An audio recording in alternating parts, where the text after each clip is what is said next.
I understand, of course, that the prosecution has the right to choose your witnesses.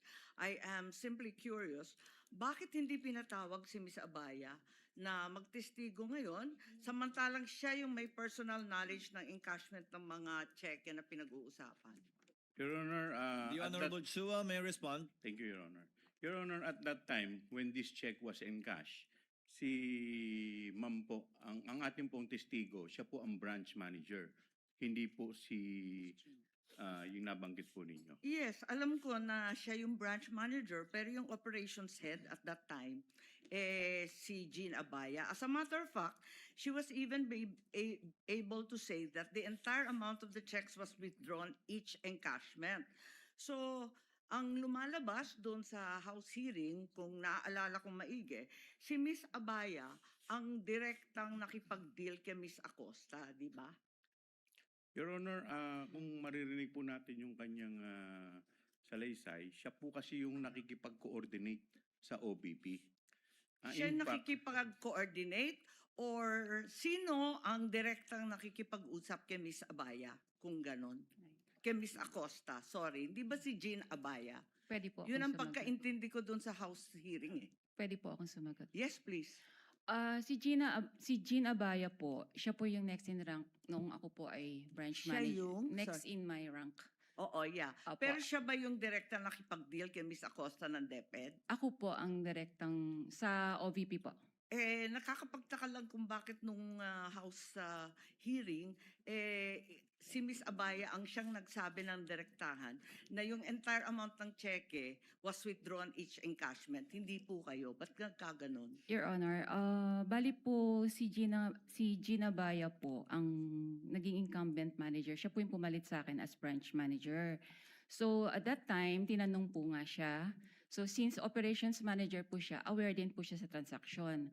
Pero natanong din po siya kung sinong direktang kumakausap sa cash division Okay. staff. So kaya po ako napatawag. Kayo yung direktang nakipag-usap. Opo.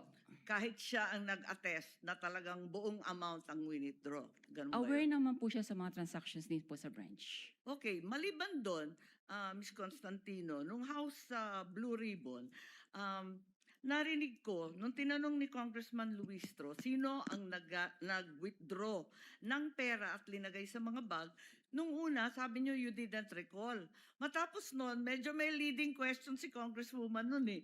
Kasi ang sabi, do you recall Miss Acosta? Do you recall Mr. Ortonio?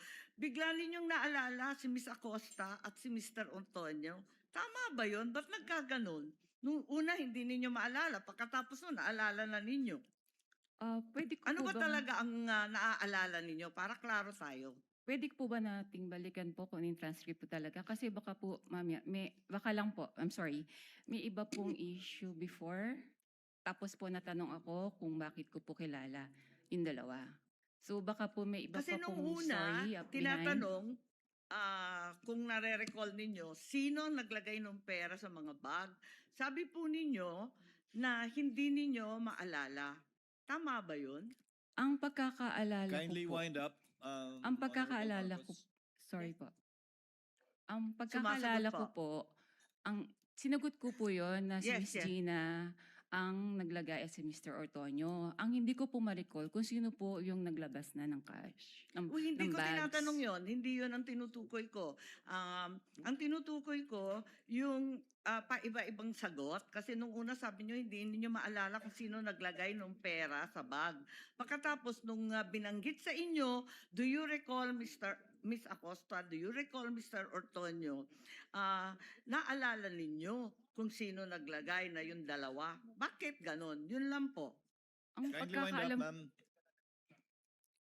ang pagkakaal, sorry po. Considering that Miss Acosta is allegedly the payee, bakit hindi niyo yun naalala kaagad? Doon ako nagtataka. Wala po akong matandaan na sinabi ko na hindi ko ma-recall po yung naglagay ng pera sa bags. Ang alam ko po, nare-recall ko kung sino po ang naglabas ng bags. Okay, Outside the bag. balikan na lang po natin yung transcript doon Sige sa po. lower house Kung pwede at po. baka maipaliwanag ninyo sa amin na maigi. Maraming salamat. Sige po. Delete.